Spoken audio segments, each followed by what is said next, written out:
Hello and welcome guys, स्वागत है एक बार फिर से मैथ्स रिकैप में। गाइस आज हम शुरू करने जा रहे हैं बड़ा ही इंटरेस्टिंग टॉपिक।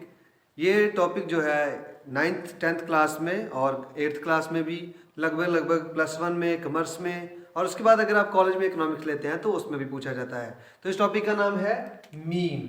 तो गाइस मीन क्या होता है?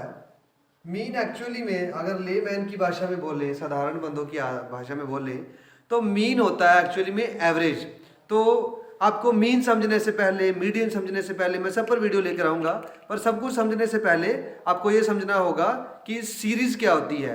तो अलग अलग सीरीज में अलग अलग तरह से मीन निकालते हैं। इंडिविजुअल सीरीज होती है, डिस्क्रीट सीरीज होती है और कॉन्टिन्यूस सीरीज होती है। तो सबसे पहले इंडिविजुअल सीरीज कौन सी होती है? तो अगर गाइस एक ही तरह की ऑब्जर्वेशन दे रखी है, जैसे सिर्फ लिखा है 5, 7, 8, 9 और 12, ऐसे करके ऑब्जर्वेशन दे रखी है, तो गाइस ऐसी ऑब्जर्वेशन को हम बोलते हैं इंडिविजुअल सीरीज। पर अगर उस सीरीज के साथ साथ फ्रीक्वेंसी भी दे रखा है, मान लीजिए ये x है और इसके साथ फ्रीक्वेंसी भी दे रखी है। मान लीजिए ये बच्चों की पॉकेट मनी है और 2 बच्चों की पॉकेट मनी 5 रुपए है, 3 बच्चों की पॉकेट मनी 7 रुपए है, 4 बच्चों की पॉकेट मनी 8 रुपए है, 2 बच्चों की पॉकेट मनी 9 रुपए है और 1 बच्चों की पॉकेट मनी 12 रुपए है। तो ये होती है डिस्क्रीट सीरीज। और एक कॉन्टिन्यूस सीरीज होती है गाइस। कॉन्टिन्यूस सीरीज में क्या होता है? जैसे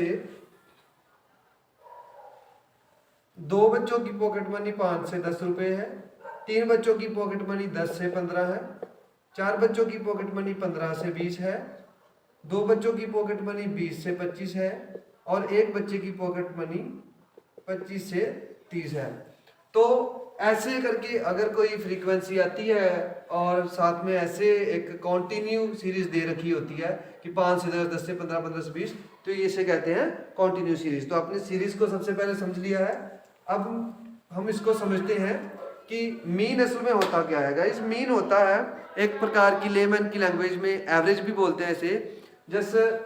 जैसे अगर 10 लोगों की जो पॉकेट मनी है वो 100 रुपये है, कैलकुलेशन हमने करी, ऐड कर ली सबकी पॉकेट मनी, तो 10 लोगों की पॉकेट मनी 100 रुपये है।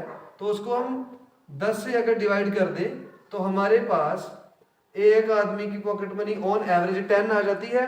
एक्चुअली में यही हमारा मीन होता है। ऐसे ही हम मीन निकालते हैं, हम एवरेज निकालते हैं। जैसे लाइक किसी की पॉकेट मनी की एग्जांपल से लें तो किसी की हो सकता है पॉकेट मनी 15 रुपये हो, किसी की 20 रुपये हो, किसी की 30 रुपये हो। पर आपको कोई आपकी क्लास की पॉकेट मनी के हिसाब से कोई भी बंदा पूछ ले कि आपकी क्लास की एवरेज पॉकेट मनी क्या है या मीन पॉकेट मनी क्या है, तो आप उसमें क्या करोगे कि एक सर्वे करोगे सबसे पहले। तो कोई 5-7 बंदे अगर टोटल हो, आप 5 बंदे को मिलाकर, अगर एक की पॉकेट मनी 1 रुपये है, इसको एक्स लिख लो आप, दूसरे की पॉकेट मनी 2 है, तीसरे की 3 है, चौथे की 4 रुपये है और एक की 5 रुपये है। तो ऐसे करके आप मीन निकालने के लिए क्या करोगे? मीन निकालने का फॉर्मूला होता है, मीन को एक्स बार से डिनोट करते हैं। तो मीन निकालने में का फॉर्मूला क्या रहता है? Summation X upon N. तो समेशन एक्स का क्या मतलब होता है? इसको समेशन साइन बोलते हैं। इसका मतलब होता है कि ये जितने भी एक्स हैं सबको ऐड कर देना है।